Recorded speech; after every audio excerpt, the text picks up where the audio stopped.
Salut, bienvenue sur mes pages Ange Prisca, le blog Ange Prisca Denzo. J'espère que vous allez bien. Moi, je vais très bien par la grâce de Dieu. Alors, likez la vidéo, partagez-la et puis donnez-moi la force. Mettez le pouce, ça ne vous coûte rien. Et puis, si vous n'êtes pas encore abonné, n'oubliez pas d'activer la cloche de notification pour ne pas rater mes prochaines parutions. Ok?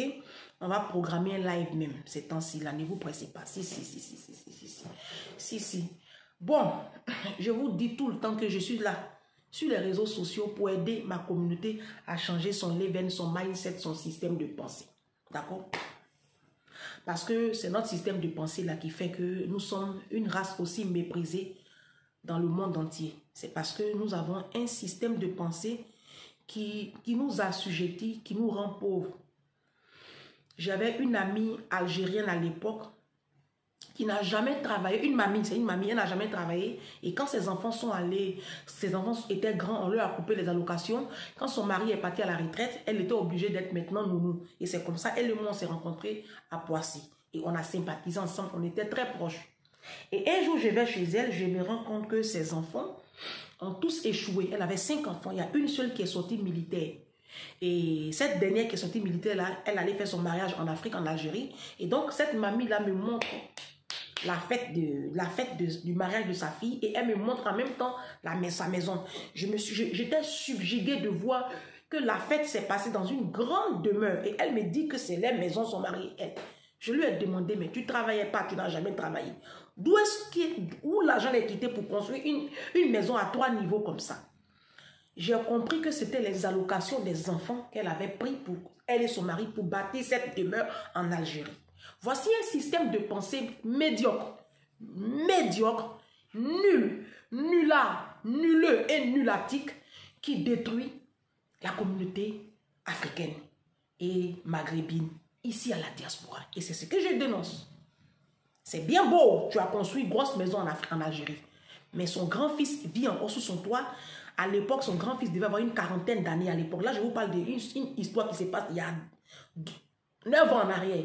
Son grand-fils devait avoir une 40aine d'années et c'est un rebut de la société. Il fume la drogue. Il travaille pas, il ne peut pas travailler. Il est dans sa chambre, toujours enfermé dans sa chambre. Il vit chez ses parents à plus de 40 ans en France.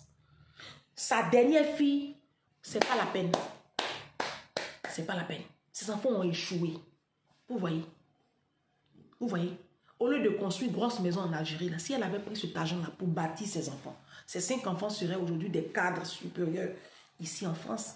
Et puis, ils allaient même se cotiser maintenant pour vous offrir dans votre retraite, là, votre grosse maison. Mais nous, on fait les choses à l'envers. C'est ce que je dénonce. Bref, ce n'est pas l'objet de la vidéo. Prenez vos tambourins. Taguez-moi tous les neveux et tous les nièces ingrats et ingrates. Il y a une abonnée qui m'a écrit il y a 2 semaines. Excuse-moi ma chérie, comme j'ai beaucoup de thèmes à traiter, c'est maintenant que je traite ton thème. Envoyez-moi vos thèmes, il n'y a pas de problème. Tant que c'est système de pensée, je vais traiter. Si ce n'est pas thème où on parle de Mourouli, c'est ça, je ne peux pas faire. Sinon, si c'est système de pensée là, je traite. Je suis à mon poste, c'est mon poste qui est là.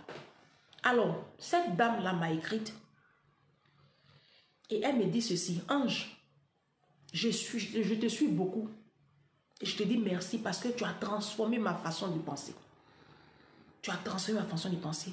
J'ai 2 enfants, je tente de faire mes calculs même pour faire 3e.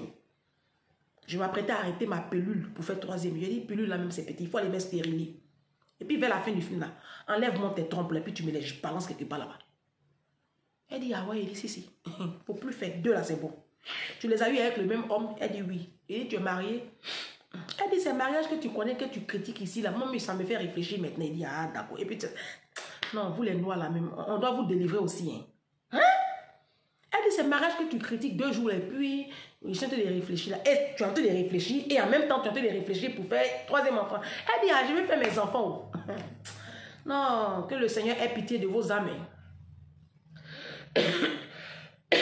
Bref, excusez-moi. Donc, elle dit, tu peux me traiter ce sujet-là. Il faut parler des neveux et nièces que nous, on est venus depuis là. C'est une dame, hein? C'est une dame. on les fait venir de l'Afrique et puis arriver ici, on s'occupe d'eux, on les nourrit, on les entretient. Quand ils réussissent maintenant là, on devient leurs sorciers, leurs ennemis. Nos frères et soeurs là-bas, on leur a pris leurs enfants là. Ils montent maintenant les neveux là contre nous. Il faut parler de ça. C'est ça, je dis, prenez vos tabourets et taguez-moi tous les ingrats et les ingrates de cette planète. Vous savez, des fois, nous sommes nous-mêmes nos propres sorciers. Non, je vais vous parler la vérité.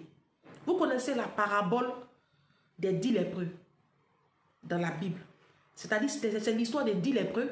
Vous savez, la lèpre dans la Bible, c'était comme une malédiction. C'était pas, voilà. Jésus passait et puis il a croisé 10 lépreux. Et les 10 lépreux ne sont pas approchés de Jésus. Et il dit, Seigneur, il faut nous guérir. Voici nos vies. Jésus a eu pitié parce qu'il a la compassion. Jésus, il est beaucoup compatissant. Il dit, il n'y a pas de problème. Soyez guéris. Il a dit ça comme ça. Les 10 lépreux ont cru, ils ont continué leur chemin. Sur la route, ils ont sûrement marché des kilomètres. Hein. Vous savez, à l'époque, il n'y a pas de voiture. Sur la route là-bas, là, ils ont été guéris. Et tous, ils ont vu qu'ils n'avaient plus la lèpre. Leurs mains étaient bien propres. Sûrement que, et il y a parmi eux, ils étaient dit, Seigneur, un qui a fait demi-tour. Sûrement qu'avant de faire demi-tour pour venir dire merci à Dieu, il a dû demander aux autres, alors on va dire merci au monsieur qui nous a soignés là. Sûrement qu'ils ont refusé. Ce n'est pas écrit dans la Bible, mais c'est moi-même qui dis ça quoi. C'est une évidence. Donc, eux, ils ont continué leur chemin. L'autre là, sûrement peut-être qu'il faisait chaud, tout ça, ils ont déjà marché longtemps. Il dit non, non, non, il faut que lui retourne à l'entrée de la ville où il a croisé Jésus là pour dire merci à Jésus. Donc, quand il a marché, il est venu, il a trouvé Jésus, il dit, hé, mon frère, tu es fort, hein? On est guéri. Je suis venu te dire merci. C'est ça maintenant. Jésus dit, ah, vous n'étiez pas 10. Oh, mais je me suis trompé. C'est toi seul qui a été guéri. Il dit, non, hein, nous tous on a été guéris. Il dit, ah, et c'est toi seul qui est venu me dire merci. Jésus n'a rien dit. Il dit, ah.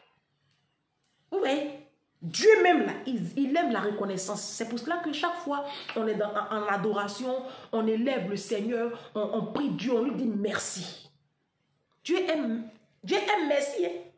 Donc, nous les hommes là, on a été créés à l'image et à la ressemblance de Dieu. Nous aussi, on aime merci. Quand quelqu'un t'a fait du bien là, souvent ne regardez pas toujours le mal. C'est l'erreur que nous on fait, nous les Noirs. Quand on a été chez les tantes, chez les oncles, c'est vrai, souvent ils ne sont pas très sympas. Ça, on connaît. Vous savez, l'Africain même, on n'a pas connu, on n'est pas dans des... On n'a pas connu l'amour, donc on ne sait pas donner de l'amour aux gens, surtout quand ce n'est pas nos enfants. Je suis d'accord avec ça. Mais ta tante t'a enlevé en Afrique. Et on sait que quand on t'enlève en Afrique pour t'emmener à la diaspora pour étudier, on a changé ta destinée comme ça. Pourquoi ta tante va t'emmener en France? Elle va te donner tous les moyens, et puis aujourd'hui tu es ingénieur. Et puis, tu peux pas, tu as coupé les ponts avec elle. Pourquoi vous faites ça? Pourquoi quand vos tantes là, vous êtes sous les toits, elles ne sont pas sorciers? Vos tuteurs, vos oncles là, quand vous êtes chez eux, ils ne sont pas sorciers. Mais dès que vous réussissez, c'est là qu'ils deviennent sorciers. Venez m'expliquer pourquoi. Ce que vous faites là, vous vous fermez les portes hein, inutilement. Moi j'ai compris ça. C'est dangereux de faire ça. Quand tu as une tante qui à un moment donné de ta vie a été une source de bénédiction pour toi. Ma chérie, si tu reconnais, hein, et puis cette tante-là, tu l'as mis aux oubliettes, il faut faire demi-tour. Tu vas lui demander pardon à cette tante-là, à cet oncle-là, qui t'a fait du bien. Et puis toi, tu fais comme si tu es amnésique, tu as oublié là. Regarde ta vie. Non mais, moi je vous dis, des fois là, on est nous-mêmes notre propre sorcier. Regarde ta vie. Tu es marié, non?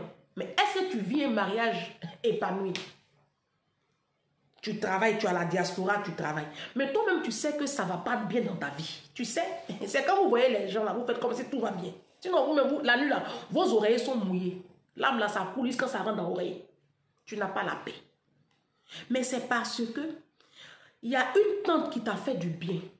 Tu ne reconnais pas. Il y a un autre qui t'a aidé. Tu n'as pas reconnu. Et ce oncle-là, il est couché là-bas. Et puis, il soupire. Il fait... même s'il ne déclare pas des paroles de malédiction, comme ça là, ça te ferme les portes. Le ciel n'est pas ouvert sur ta vie. Ah, c'est biblique. C'est pas par là beau. C'est pas statut visé aussi. C'est juste pour vous parler. Et c'est à cause de ça aujourd'hui, à cause de vos comportements là. Aujourd'hui, les gens ne veulent plus aider. Moi, je vais dire à toutes ces personnes qui ont le bon cœur. La Bible dit, je ne sais plus dans quel verset de la Bible dit qu'à la fin des temps, la charité, à cause de la méchanceté du monde, la charité du plus grand nombre se refroidira. Ça veut dire quoi? Ça veut dire que vous avez l'habitude d'aider les gens et ils ne vous le rendent pas et ça vous fatigue. Donc finalement, vous fermez toutes les portes. Ne faites pas ça. Ne faites pas ça. Ne laissez pas la méchanceté des gens vous dénaturer. Dieu t'a créé pour que tu sois toujours une source de bénédiction pour les autres. Ta récompense sera grande. Non seulement sur la terre, sur la vie de tes enfants et puis là-haut dans les cieux. Moi, j'ai compris ça. Moi, à un moment donné, je me suis fermée. Je me suis dit, mais les gens sont tellement ingrats. Et un jour, j'ai fait un songe où le prophète Jérémie Soudry de la mission évangélique EMCI TV, ça c'est un songe que j'ai fait depuis 2019. Il m'a dit non. Il est venu dans mon rêve, dans mon songe, pour me dire non, il ne faut pas faire comme ça. Il faut continuer à aider les gens, il faut continuer à aimer les gens. Et j'ai compris que c'était la voix du Seigneur. Et donc moi-même là, vous savez pourquoi nous les Africains aussi, pourquoi l'être humain même, pourquoi on souffre de la méchanceté et de l'ingratitude des gens. C'est que quand on aide là, on attend quelque chose en retour. Moi, j'ai compris. Moi, maintenant, quand je donne, je n'attends rien en retour. En fait, tu protèges ton cœur. Il ne faut rien attendre. Il faut le faire. La Bible dit, dans le livre de Proverbes, je ne sais plus dans quel livre de Proverbes, je ne sais plus, c'est qu'est-ce que c'est dans le Proverbe, que celui qui arrose sera lui-même arrosé et l'âme bienfaisante sera rassasiée. La Bible dit, jette ton pain à la surface des eaux et avec le temps, il te reviendra. Sur la terre, rien ne se perd. Tout se transforme et se conserve. Le bien que vous faites là, ne croyez pas que c'est perdu. Ce n'est pas perdu. D'une manière ou d'une autre, ça va te revenir. Si c'est soit sur toi, sur ta santé, sur tes enfants, en tout cas, ça va te revenir. Ça va te revenir. Continuez à faire du bien. Vous les ingrats là, continuez à être ingrats. Dieu va vous donner votre réponse un à un. Ne vous pressez pas. On connaît votre fin. La Bible dit, ne vous y trompez pas. On ne se moque pas de Dieu.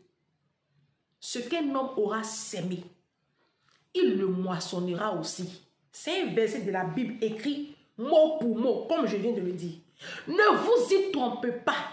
On ne se moque pas de Dieu. Ce qu'un homme aura sémé, il le moissonnera aussi. Si tu as sémé l'ingratitude, tu vas récolter l'ingratitude.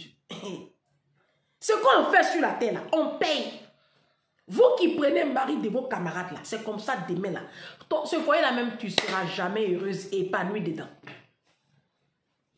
C'est ici. Le mal qu'on fait sur la terre, là, vous pensez que c'est gratuit. Tout ce que nous faisons là, nous le payons d'une manière ou d'une autre. Même quand tu te convertis, que tu donnes ta vie à Jésus, tu vas le payer. Et vous dit, vous ne croyez pas? Ah. Vous les neveux, pardon, j'ai fait quoi aujourd'hui? Vous les neveux et nièces ingrats et ingrates là, faites attention parce que quand vous faites ça, vous bloquez la destinée de vos enfants. C'est pour cela que des fois, on accuse les sorciers. Mais nous-mêmes, nous sommes nos propres sorciers. L'ingratitude est un péché, un gros péché que Dieu punit. Il dit, je punirai l'iniquité des pères. Moi, voici un verset quand je suis tombé dessus. Et j'ai compris le verset, ma vie a changé. Exode 20. Et c'est dans Deutéronome aussi. Je ne sais pas si c'est Deutéronome 8. En tout cas, c'est dans Deutéronome.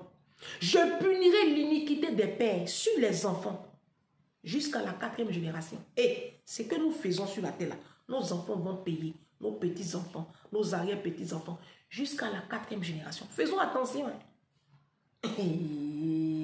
Les gens pensent que les actes que nous posons là, c'est fini, c'est fini. Non. Une maman, une tante ne peut pas te faire du bien et puis tu as demain lui dire qu'elle est sorcière. Pendant qu'elle te faisait du bien, là, ta propre mère qui t'a mis au monde, là, elle était où? Non, répondez-moi parce que des fois, on trouve tous les défauts à nos tantes. On traite nos tantes de méchantes, de sorcières, nos oncles. Mais ta tante qui t'a pris et puis elle t'a donné à manger, même si elle t'a maltraité là, ta maman était où? Vous avez des mamans irresponsables, des mamans démissionnaires. Vous avez des fausses mamans qui vous balancent ça et là, s'en foutent de ce que vous pouvez ressentir. Hein? Et puis vos tantes là bâtissent vos vies. Et puis demain, vous leur trouvez tous les défauts du monde. Répentez-vous. Hein? Jésus revient bientôt. Sa venue est très imminente. Répentez-vous. Vous avez compris? Parce qu'une personne qui t'a fait du bien, une personne qui t'a fait du bien, et puis tu ne reconnais pas, chaque fois la personne fait... À chaque fois que la personne soupire, quand la personne pense à ton ingratitude, moi, c'est pas par là, bon, je vous dis la vérité. Après, si vous voulez, après la vidéo là, n'appelez pas vos tantes et vos oncles pour demander pardon et puis faire la paix. Faites pas ça. Laissez comme ça. Vos vies seront toujours des vies de misère, de pleurs, de larmes, de gémissements et de détresse. C'est la parole de Dieu, hein. C'est pas moi. On se dit à bientôt pour une prochaine vidéo.